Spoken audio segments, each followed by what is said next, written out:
Parti. Donc moi bonjour. Je voudrais vous parler d'une série cette fois-ci. La dernière fois je vous avais parlé d'un film. Et là je voudrais parler d'une série, mais c'est une série, rassurez-vous, assez courte puisqu'elle n'est constituée que de 3 saisons. Elle est terminée. Il y a un début, un milieu, une fin. C'est vraiment quelque chose c'est un objet qui est terminé, qui est fait, qui est fini. D'accord. Parce que souvent le problème des séries, c'est que ça se termine jamais. Et quand ça se termine, c'est pas vraiment une vraie fin et c'est un problème. Ok. Donc, c'est une exigence que je me suis donnée. Je ne vais pas vous parler de choses qui durent super longtemps. Quand bien même on aurait je sais combien de mois de confinement, voilà, je ne veux pas occuper trop votre temps, mais franchement, aujourd'hui, je vous conseille de regarder la série The Leftovers. Donc, c'est une série, d'accord. La série The Leftovers, produite par HBO et créée par David Lindelof, le tristement célèbre créateur de la série Lost, d'accord, qui a fait couler beaucoup d'encre, qui est assez mal considérée aujourd'hui. Bon, moi, ça m'intéresse pas cette série. Moi, ce qui m'intéresse, c'est The Leftovers. Parce que c'est vraiment, vraiment une série qui vaut le coup pour le coup. D'accord. Ça n'a rien à voir avec Lost ou je ne sais quoi. C'est pas une série qui est là pour qu'on la regarde en débranchant le cerveau et qu'on soit comme ça bavé devant sa télé. C'est pas non plus une série qui est là pour nous faire comment dire, pour nous donner une espèce d'addiction au cliffhanger et on veut savoir la suite, etc., etc. C'est pas ce genre de série là elle repose pas sur des mécanismes ou des ficelles qu'on retrouve un peu trop souvent dans le milieu. Et surtout, je vous vois que vous dites HBO, c'est bien, oui, je suis d'accord. Mais bon, par exemple, Game of Thrones, qui est assez haut et assez bas, repose énormément sur les cliffhangers. Là, pas du tout. D'accord. Il y a des effets de spectacle, il y a des choses comme ça, mais finalement, c'est comment dire, une série qui est très psychologique en réalité, qui se base énormément sur la psychologie des personnes, leurs sentiments et leur ressenti par rapport à une situation extraordinaire. Et donc c'est une série qui parle de l'humain, d'accord, vraiment. Bon bref, donc il n'y a pas de dragon, il n'y a pas de choses comme ça, il n'y a pas d'explosion, il n'y a pas de choses comme ça. Qu'est-ce qui se passe dans cette série concrètement? Concrètement, la série s'ouvre sur ça, c'est la première scène, donc c'est pas du spoil, et je vais m'en tenir qu'à ça. Eh bien, il se trouve qu'il y a un événement spectaculaire dans tout le monde qui fait qu'il y a un certain nombre de la population, un quart, je crois, je n'ai pas vérifié, ça fait longtemps que j'ai vu la série, il y a un quart de la population, ou un peu plus, qui disparaît d'un seul coup, en un claquement de doigts, sans laisser de traces. Donc ils étaient en train de faire quelque chose, ça tombe, il y a vraiment genre une disparition totale, d'accord. Mais que de ce quart de la population, d'accord. Et donc voilà, c'est ça qui se passe. Et donc nous, on est dans ce monde où il y a eu cette disparition-là. Donc pourquoi je voulais vous en parler de cette série-là? Parce que en fait, on a des personnages qu'on suit. En fait, on suit surtout une famille avec quelques autres personnages aussi, mais surtout une famille et surtout un homme qui est officier de police dans une petite ville des États-Unis. Et on suit cet homme-là qui eh bien, n'a perdu personne dans sa famille, d'accord. Il a tout le monde est toujours là, mais donc tout le monde autour de lui a perdu des proches, et donc il se passe certaines choses que je ne vais pas vous dévoiler puisque le but c'est de garder quand même la surprise, ok. Bien. Donc, l'idée, ça va être de savoir concrètement qu'est-ce qui se passe, comment vivre. Et donc, la série fait une ellipse au tout début, on nous montre juste les gens qui disparaissent, et après, une ellipse, quelques années plus tard, les gens qui sont en train de vivre, de se reconstituer après cette tragédie. D'accord. Et c'est une tragédie qui était totale sur toute la planète. D'accord. Et en fait, je fais que de penser à cette série-là qui m'a beaucoup marqué à l'époque aujourd'hui, puisqu'on vit quand même un événement mondial qui touche tout le monde maintenant. Il y a de moins en moins de pays qui n'ont pas été touchés aujourd'hui. Je sais plus combien il y en reste, mais vraiment, c'est infime. D'accord. On vit une tragédie et forcément, malheureusement, on perd des gens également de manière assez foudroyante et sans, comment dire, avec une certaine incompréhension, puisque bon, on connaît le virus dans le sens où peut le voir, hein, il est visible au microscope, on connaît quand même certaines choses maintenant, mais la plupart des questions du grand public restent sans réponse, d'accord? Donc on a quand même un phénomène comme ça, complètement étranger, qui arrive, qui est nouveau, et qui perturbe nos façons de penser, de voir le monde, etc., et qui touche tout le monde, d'accord? Et il y a aussi cette idée un peu d'aléatoire, parce qu'il y a des gens qui sont tou- très gravement touchés, d'autres non. Alors il y a des histoires de conditions préexistantes, etc. Mais il y a quand même des jeunes qui sont touchés, même si en moindre proportion. C'est quand même flou, d'accord? Donc, et puis donc, quand on sort dans les rues, elles sont vides et on se demande est-ce qu'on va l'attraper, on a peur, tout ça. Et en fait, je fais que de penser à cette série-là, parce que même si ça n'a rien à voir, dans le sens où là, dans la série, c'est un phénomène surnaturel qui se produit, euh, quand bien même, hein, c'est pas la même chose, je fais que d'y penser parce qu'il y a cette histoire d'absence, cette histoire d'inconnu, cette histoire d'imprévisible, cette peur, le fait qu'il y ait une cassure totale entre le passé et le présent, et puis un futur à venir, et donc un changement total des représentations du monde, des choses comme ça. Alors peut-être que cette pandémie-là ne change pas du tout nos représentations du monde, je ne sais pas, il faudra voir plus tard. Encore que ça interroge nos modes de gouvernance, ça interroge notre façon de prévoir les choses, de se reposer ou pas sur d'autres pays, sur les échanges internationaux. Ça change quand même des choses, je pense. Il faudra voir plus tard, faire le bilan calmement. Bien, voilà. Donc la situation, c'est ça, c'est des individus qui sont qui font face à un événement horrible où ils ont perdu des proches et ils se questionnent là-dessus et ils essaient de vivre même si, bon. Et donc il y a plusieurs personnages, et chacun de ces personnages-là va incarner un type de personne, puisqu'ils n'ont pas tous été touchés de la même manière par la tragédie, et ils vont pas tous avoir le même comportement. Et ce qui est intéressant, c'est que cette série, elle montre des archétypes de comportement face à l'inconnu. D'accord? Donc des gens qui vont complètement être dans comment dire, la dépense totale de toute leur énergie, leur argent, etc.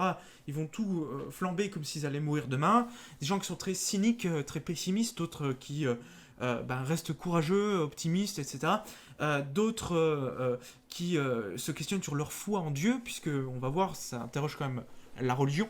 Donc c'est une série qui est vraiment prenante là-dessus parce que on se demande, on fait que de se demander qu'est-ce qui se passerait si on était à la place de ces personnes-là. Si on était...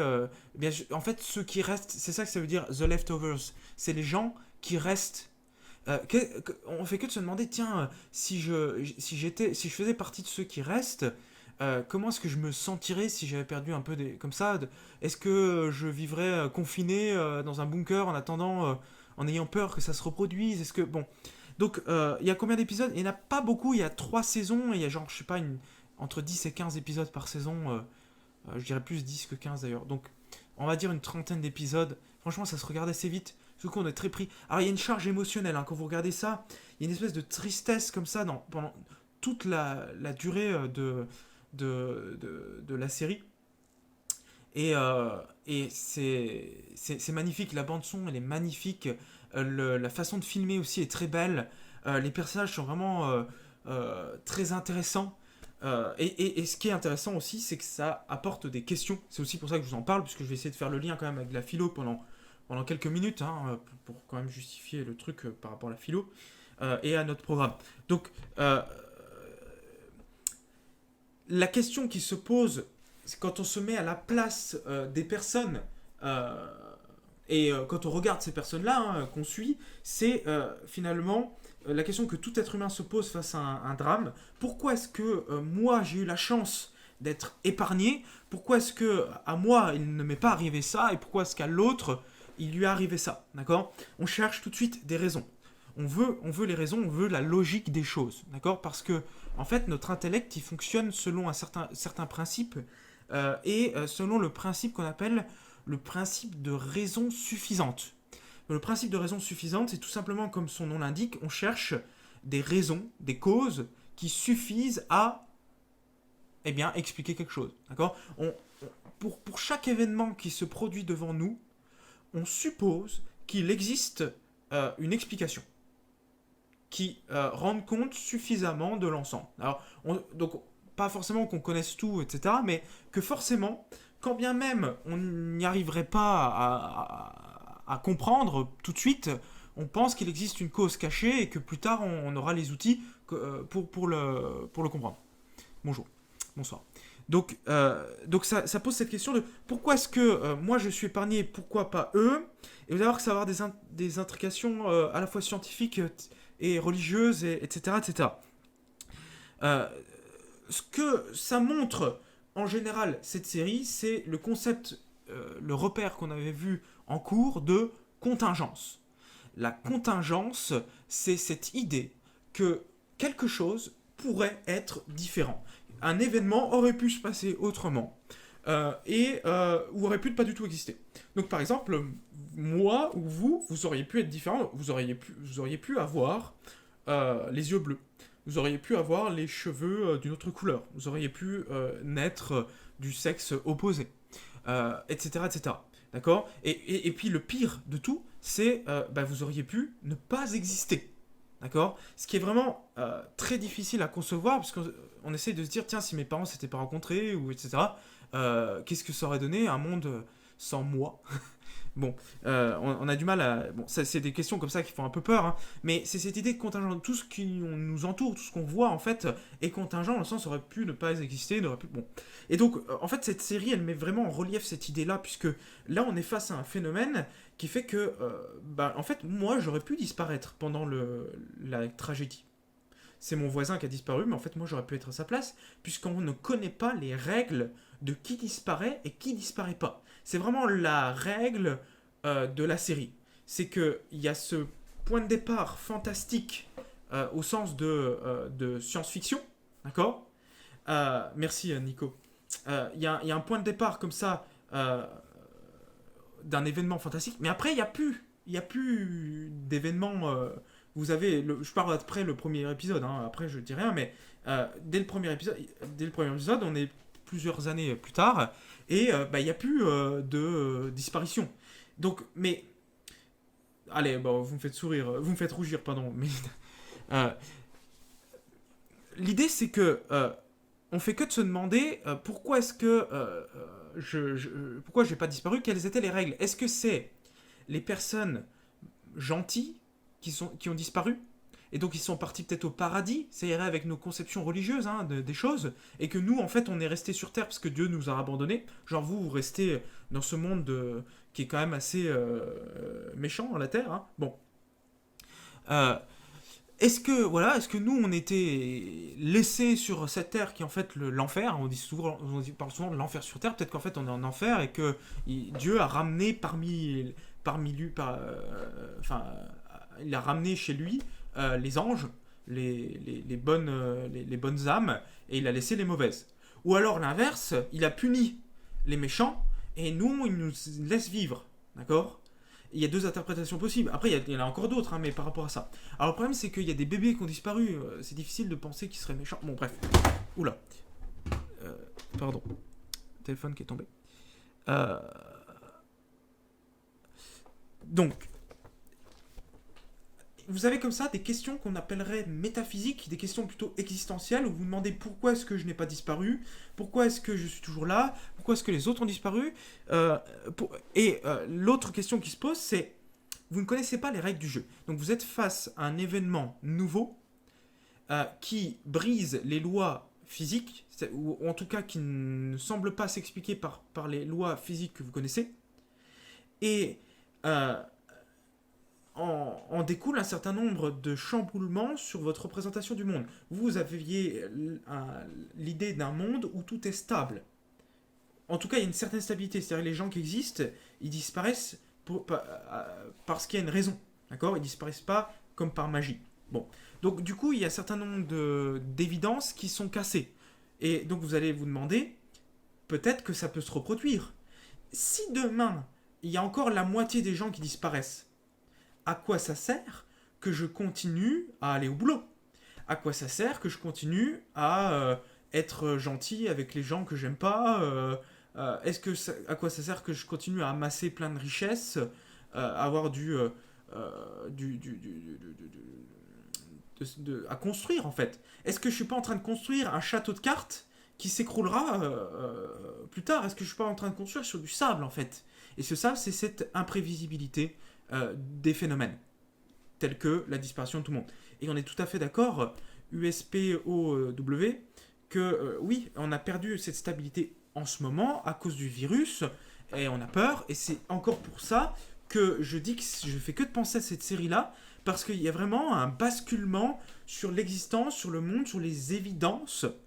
Il y a un changement de représentation aujourd'hui en fait. Et cette série fait que de me faire penser à ça. Parce que cette série, c'est des gens qui sont en phase avec un changement de représentation totale face à un phénomène incontrôlable, incompris, totalement inconnu. Donc c'est vraiment poussé au maximum, puisque nous, on comprend, on connaît certaines choses, et puis on pense quand même qu'on aura compris à partir d'un certain moment. Bon. Et donc, il y a certaines questions qui arrivent. Je vais pas prendre trop de temps, vous rassurez-vous, vous n'allez pas avoir un cours de 2 heures là-dessus. J'avance vite, ok? Mais je voudrais juste parler de certaines choses. Par exemple, je vais d'abord parler du rapport à la religion. Puisque là, c'est des choses qui peuvent être intéressantes pour le cours de philo, c'est pour ça que je vous parle de cette série. En fait, la série là, elle a un fort rapport avec la religion. Puisque, en fait, dans ce monde là où tout le monde a disparu, enfin, une partie des gens ont disparu d'un seul coup, il y a eu comme conséquence le démantèlement de toutes les religions les plus influentes. En fait, dans la série, donc 3 ou 4 ans plus tard, après les événements, on apprend que les gens se sont détournés des religions, des grandes religions, parce que les religions n'avaient pas prédit cet événement-là, et qu'elles n'avaient pas de réponse, elles ne pouvaient pas expliquer. Donc les gens, comme je vous ai dit, les gens ont besoin d'explications face à un phénomène nouveau. On ne peut pas rester comme ça en disant bon c'est le hasard, tant pis, au moins c'est pas tombé sur moi. Non, on veut savoir tout le temps, d'accord? Et donc là, les gens s'aperçoivent que les religions, leurs prêtres, leurs imams, leurs je ne sais quoi, leurs rabbins, ne peuvent pas leur fournir d'explications satisfaisantes. Donc en fait, toutes ces religions-là, elles ont été quasiment désertées, d'accord? Et ce qui est intéressant, c'est qu'on suit euh, on suit parmi les personnages importants, on suit un pasteur. Et donc lui, son métier, c'est voilà, d'expliquer les choses surnaturelles, d'accord?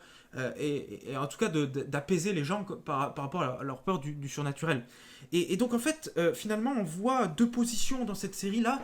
D'un côté, le croyant, et de l'autre, l'athée. Puisqu'en fait, le croyant, qu'est-ce qui se passe pour lui quand il est face à ce phénomène-là? Finalement, il a sans arrêt la question de savoir, est-ce qu'il a été laissé par Dieu? Donc, est-ce que c'est un leftover, un reste en fait? Les leftovers, c'est. Je ne suis pas fait d'anglais, mais je sais que c'est le nom qu'on donne au reste. Quand on mange, il reste quelque chose, on met au frigo pour le manger plus tard. C'est les leftovers, d'accord? Est-ce qu'il fait partie de ces résidus, de ces restes de gens qui n'ont pas été choisis par Dieu? Et alors, du coup, là, c'est mais pourquoi j'ai consacré ma vie à Dieu, je suis pasteur. Bon, donc du coup, problème, hein, soit il a été laissé par Dieu, et du coup, pas de problème, soit il a été gardé, mais il peut pas savoir. Donc il vit toute sa vie dans cette incertitude de savoir, est-ce que Dieu m'a choisi ou Dieu m'a laissé? Et s'il m'a laissé, c'est-à-dire que j'ai gâché ma vie avec la religion, bon, s'il m'a choisi, je l'ai pas gâché, mais je sais pas. Et du coup, je suis dans cette incertitude de savoir est-ce que mon rapport avec Dieu est vrai, d'accord? Et là, ça nous montre le problème du croyant, que tout croyant a en fait, mais en beaucoup plus. C'est mis en relief par la science-fiction, si vous voulez, par l'événement qui n'existe pas, d'accord?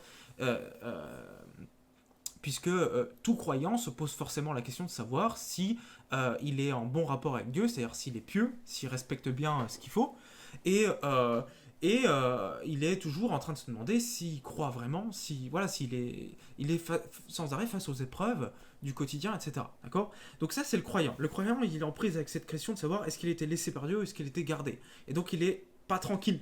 D'accord? Cet événement-là, il est horrible. Mais il est horrible aussi pour l'athée, parce que en fait, l'athée doit vivre en fait dans un monde où il n'y a pas d'explication, où il n'y a plus de prévisible. Il n'y a plus rien de prévisible dans un monde complètement chaotique.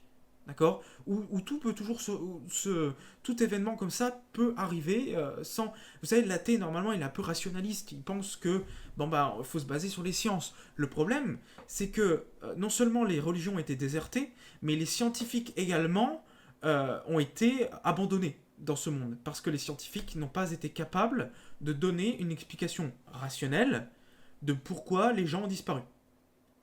Donc l'athée ne peut plus se reposer sur la science puisque elle a perdu son autorité également. Et on voit en fait les figures du scientifique dans toute la série, tout du long.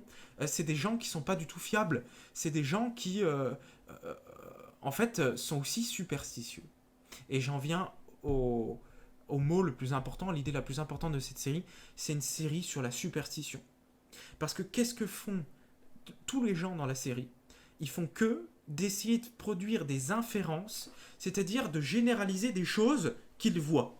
Par exemple, il y en a un, il sait qu'il a égorgé une chèvre le jour où il y a eu la tragédie et qu'il n'a pas disparu.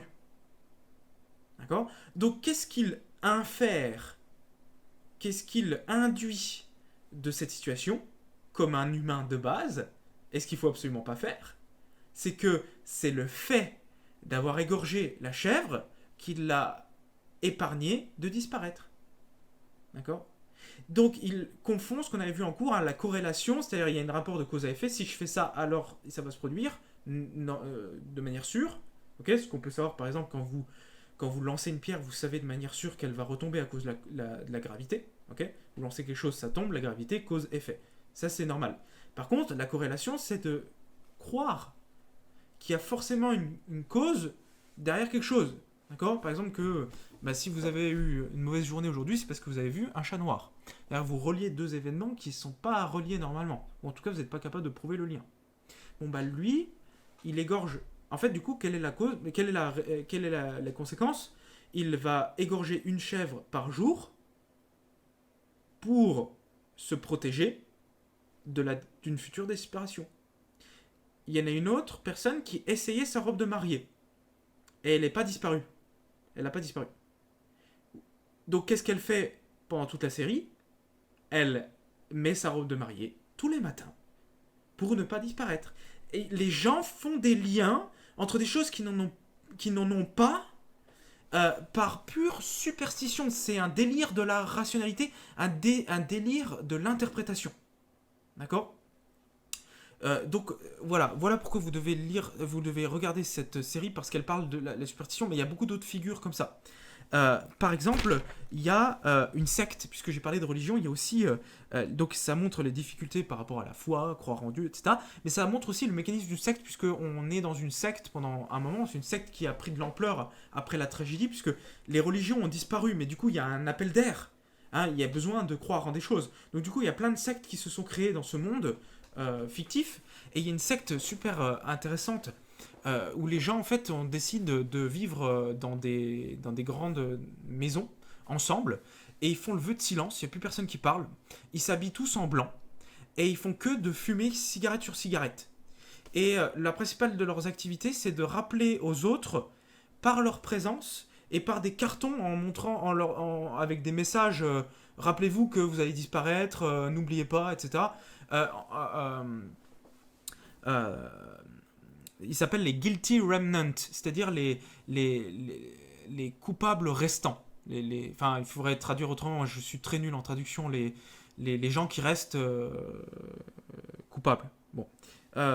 Et donc, c'est intéressant, donc il y a tout un mécanisme le fonctionnement d'un culte, puisqu'en fait, on voit comment ils pervertissent des gens, ils les persuadent de rejoindre leur rang, et on voit l'ampleur que prend le culte. Donc ça, c'est super intéressant pour ces mécanismes-là. Mais c'est aussi intéressant pour leur philosophie, justement une philosophie fataliste, une philosophie pessimiste, qui est très intéressante puisque, en fait, le fait de s'habiller en blanc, de ne plus parler, etc., ils veulent supprimer l'individu. Et en fait, ils veulent vivre comme s'ils avaient disparu eux aussi, et pour rappeler aux autres qu'ils peuvent à tout moment disparaître, qu'il ne faut absolument pas vivre comme avant, que les règles ont changé, etc., etc. En fait, ils suivent une philosophie qu'on appelle, ils suivent pas une philosophie, plutôt un proverbe latin qui s'appelle Memento, enfin qui s'appelle, qui a pour, enfin le dicton en latin c'est Memento Mori. Je vais le noter là. Memento, Memento Mori, qui signifie souviens-toi que tu vas mourir. Euh, donc c'était un mouvement comme ça littéraire et pictural qui voulait qui était obsédé par la mort et le chaos et qui voulait sans cesse rappeler au lecteur ou au spectateur du, du tableau euh, que la vie de l'être humain qu'elle se terminait à un moment et que tout le monde allait forcément mourir un jour. D'accord. Souviens-toi que tu vas mourir. Et donc vous avez les peintures s'appellent les vanités. Et dans les vanités, eh bien, vous avez des peintures qui montrent des gens dans l'opulence, des nobles, avec beaucoup de richesse, et tous les divertissements humains, toutes les occupations humaines, et avec un crâne qui symbolise la mort en plein milieu, pour montrer comme ça que peu importe tout ce que vous créez, vous le créez sur du sable, et que tout reviendra à la poussière. D'accord. Bon, donc ça c'est vraiment intéressant. Et du coup, pareil, il fume sans arrêt parce que la cigarette dans la série, elle symbolise le chaos et le fait de toujours se rappeler que bah, c'est le fait que la fumée comme ça, elle s'envole, elle disparaît, etc. Enfin, il y a toute une imagerie là-dessus qui est très intéressante. Donc rien que pour le culte, c'est trop intéressant quoi. Bon bref. Voilà. Donc dernière remarque et j'en aurais terminé avec ça. La dernière remarque et qui est la plus importante, c'est que c'est une série aussi qui nous apprend à accepter notre ignorance. Puisque, en fait, les personnages se battent tout du long pour essayer de comprendre qu'est-ce qui se passe, qu'est-ce qui s'est passé, est-ce qu'on peut savoir ce qui va se passer. C'est une série de gens qui s'accrochent à la prévision, à savoir, etc. Et en fait, elle veut nous apprendre à accepter le fait qu'on ignore, qu'il y aura toujours des choses dans la nature, des choses dans le monde qu'on ne pourra pas connaître. On ne saura jamais tout. D'accord. Et donc, le but, c'est d'accepter cette limitation de l'intelligence humaine. D'accord. Dont je parlais déjà en fait, la semaine dernière. Quand je disais on est tous cons, in fine, etc. L'entendement qui n'est pas infini, mais qui est justement fini, etc. En fait, c'est ça l'idée. C'est qu'il faut accepter son ignorance. D'accord. Face à des phénomènes comme ça qui nous dépassent. Et on a. Et si je puis me permettre une remarque par rapport à l'actualité, aujourd'hui, il y a beaucoup de personnes qui prennent la parole pour dire des choses sur le virus, alors qu'en réalité, ce n'est pas leur domaine de travail. Et donc, elles n'y connaissent rien. Et elles se permettent de donner des affirmations sur des choses dont elles ne connaissent rien. Donc, qu'est-ce qu'elles font? Elles rapportent des dires. Et ça, c'est absolument c'est ce qu'il y a de pire en fait. D'accord. Donc, ne croyez pas à ces personnes-là, réservez votre jugement, euh, ne croyez pas à des politiques qui se permettent de parler de médicaments ou qui se permettent de parler de maladies, surtout quand ils n'ont pas vraiment consulté et qui sont juste dans les réseaux sociaux, puisqu'en fait, ce sont des gens qui n'acceptent pas d'ignorer, qui sont face à un phénomène inconnu et qui euh, choisissent du coup la fake news, qui choisissent les ragots, qui choisissent les préjugés, qui n'acceptent pas l'ignorance et qui donc ne sont pas dans une perspective de sagesse ni d'honnêteté intellectuelle. D'accord. Bon, voilà. Donc pour conclure, hein, c'est une série qui est très émouvante. Je n'ai pas parlé assez du sentiment esthétique. C'est une série qui est vraiment très très émouvante. On est pris par les personnages qui sont attachants, par l'histoire aussi qui est intéressante. Mais ce qui est aussi important et intéressant pour nous en philo, c'est qu'elle offre ce qu'on appelle une expérience de pensée stimulante. C'est-à-dire où on se demande, tiens, si telle situation arrivait, comment est-ce que je me comporterais, comment l'humain se comporterait, qu'est-ce qui se passerait, quels seraient les problèmes éthiques, moraux, politiques, etc., etc. Et nous, en philosophie, on fonctionne beaucoup par expérience de pensée. D'accord. Donc, servez-vous-en aussi pour ça. Voilà. J'espère que je vous ai assez donné envie. Voilà. Ça, c'est pour ça. Bien. Bon, je vais vite fait aussi vous donner d'autres références, juste une référence comment dire, une référence tiens, je vais vous mettre ça. Hop, je vais vous mettre des images du truc. Et pendant ça, je vais chercher... Eh bien oui, une chaîne YouTube à vous montrer.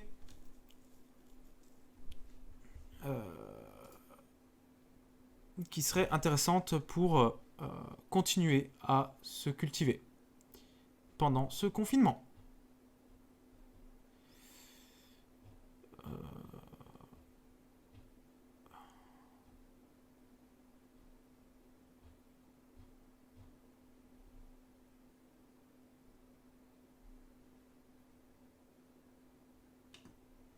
Ça peut être intéressant. Et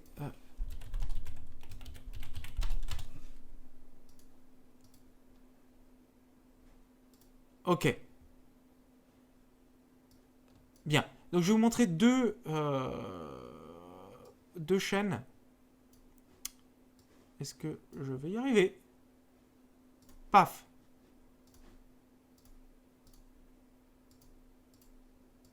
Mais voilà.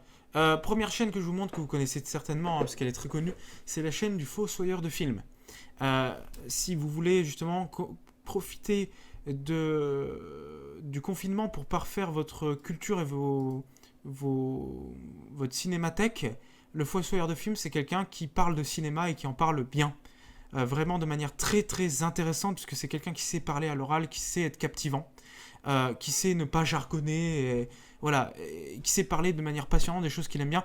Regardez pas forcément les trucs qu'il fait maintenant, parce que c'est peut-être un peu, comment dire, compliqué, mais il y a des streams où il parle d'un seul film. Donc là, il parle du Prince des Ténèbres, par exemple, je vais pas regarder celle-là, donc il va faire toute une analyse. Donc ce qui est bien, c'est que vous regardez un peu, si ça vous intéresse, vous regardez le film, et après, vous regardez l'analyse, d'accord? Ça vous apprend aussi comment parler des goûts, comment parler de l'art, en fait, hein, tout simplement. Donc, et puis, des, des épisodes qui sont sur des thématiques, et qui, là, seront très intéressantes pour un cours sur l'art, où il va parler des thématiques des mauvais remakes. Qu'est-ce que c'est qu'un bon remake? Est-ce qu'on peut créer des nouvelles œuvres avec des anciennes, par exemple, d'accord? Moi, j'aime bien parler de le Fossoyeur sur les nanars. Qu'est-ce que c'est qu'un mauvais film et qu'on regarde pour le plaisir? Euh, voilà. Donc, il y a pas mal de trucs très intéressants. Je vous conseille cette chaîne qui est vraiment, vraiment bien. Voilà. Le Fossoyeur de films, ça s'appelle. Vous avez de quoi vous amuser. Si vous ne savez pas quoi regarder, en plus, ça peut vous être utile. Sinon, je vais vous proposer aussi une chaîne de philo. Je vous avais parlé de Monsieur Phi la dernière fois. Là, moi, j'aime bien Homo Fabulus, ça s'appelle. C'est vraiment, vraiment bien parce qu'en fait, c'est une philosophie comme je l'aime bien. C'est une philosophie qui s'appuie sur les sciences évolutionnistes. Donc, c'est ce que je préfère personnellement. Donc, voilà. Alors, il y a c'est plus sérieux que ça n'en a l'air. Pourquoi on n'est pas tous des bisounours sur la morale? Est-ce que les animaux ont un sens moral, etc. C'est vraiment, vraiment bien. D'accord? Donc, il n'y en a pas beaucoup en plus, donc vous avez le temps de vous regarder. C'est vraiment, vraiment bien. Voilà. Donc, ça, c'est pour les conseils. Ok? Donc, je vous remercie d'avoir regardé.